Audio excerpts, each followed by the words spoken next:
Hi, this is a quick update. Since we published the last episode of Cannabis Cowboys in March 2023, there have been a few developments in the story, and we wanted to share that with you. But first, we'd like to thank you for your emails. We really appreciate your kind words and the many interesting leads and tips we've received. Second, we're happy to announce that Cannabis Cowboys is now a bilingual podcast. We just launched this series in German, so if that's your preferred language, you can find it wherever you get your podcasts. The one thing we didn't put in German is the name. We're still Cannabis Cowboys.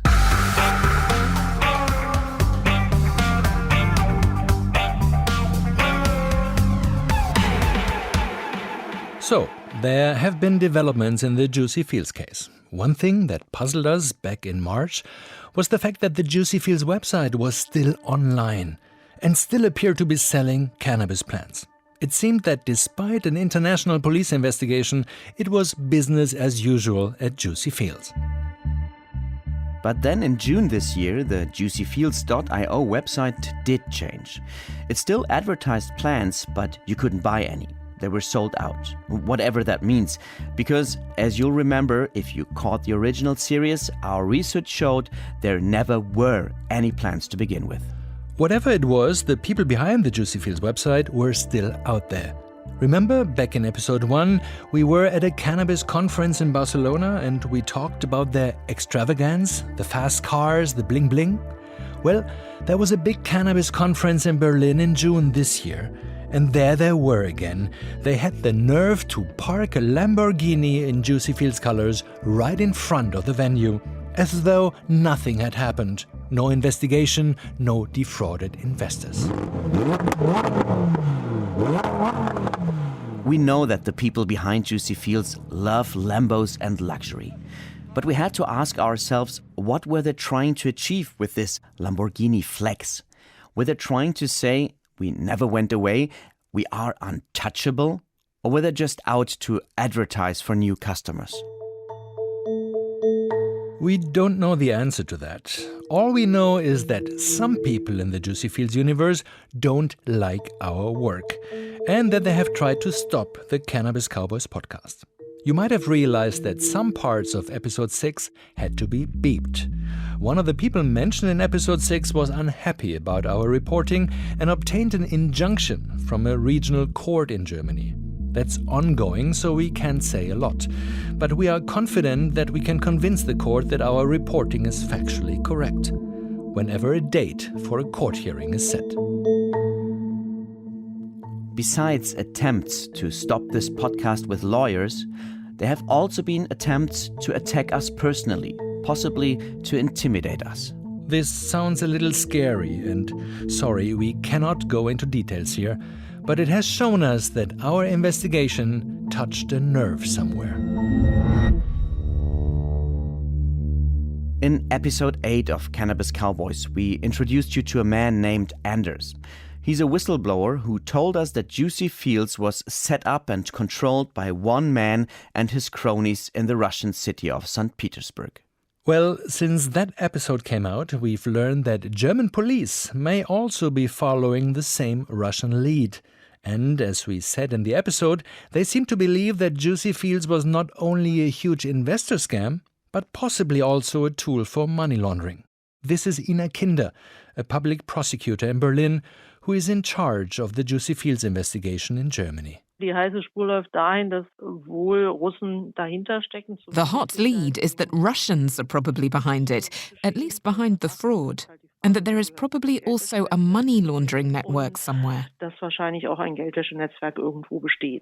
Kinder has told us that investigators have identified possible perpetrators, but that they are not ready to press charges yet. In one aspect, Kinder's version of the events differs from what we reported in Cannabis Cowboys. Andreas, the whistleblower, told us that the whole operation was masterminded by only a handful of people. Prosecutor Kinder believes the organization must be bigger than that. I can't imagine that this is a small network. There will be many people behind it. The way this was set up, the way the money was moved with all the different countries and banks, it's safe to assume that it's organized crime. Da kann man schon davon ausgehen, dass es organisierte Kriminalität ist. When we produced the podcast in early 2023, nobody in German law enforcement was willing to talk on the record. Now they're pointing directly to organized crime in Russia and money laundering. So we feel that's a sign that they are confident about their assessment. Or maybe they are just fans of Cannabis Cowboys. Or maybe they realize the dimensions of this scam and how important it is to solve this case. Investigations are ongoing in several countries. In August, police in Austria said they estimated the damage from the JuicyFields scam could amount to 400 million euros. Ina Kinder, the German prosecutor, shares this assessment, but says it could be even more. Es kommt natürlich auch nicht so oft vor, dass man wirklich so eine Dimension auch hat. It's not often that you see a scam this big, and whether the 400 million is where it ends, who knows? Wie gesagt, ob diese 400 Millionen Endstand ist, ich weiß es nicht. Austrian police have also said they had arrested a suspect, an Austrian national, according to local media reports. The man is said to have been instrumental in organizing the JuicyFields business in Austria, Germany and Switzerland. At the time of this recording, Austrian law enforcement had not filed charges against the suspect, and they have declined to be interviewed for this podcast. As far as we know, this has been the only arrest in the JuicyFields case so far, more than a year after thousands of investors became victims of the scam and lost their money. So what are the chances that victims will recover at least some of their money? Not good, says German prosecutor Kinder. She told us police were able to seize only a little over 4 million euros from JuicyFields accounts in Europe. Wenn wir wirklich vom Schaden von 400 Millionen ausgehen. If you take an estimated damage of 400 million euros and look at how little has been seized, that just won't help much. Da wird nicht viel rumkommen. Lars Olofsson, a Swedish lawyer that we interviewed for the podcast, is trying a different approach by setting up class action lawsuits against individuals and companies that facilitated the JuicyFields scam. For example, in Olofsson's view, not ours, Mark Zuckerberg of Facebook and Instagram.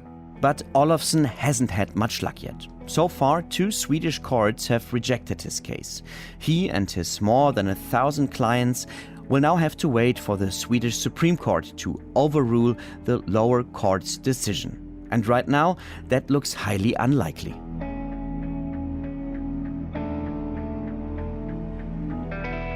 But while Olofsson may have hit a dead end for now, it's clear that the JuicyFields-Saga is not over yet.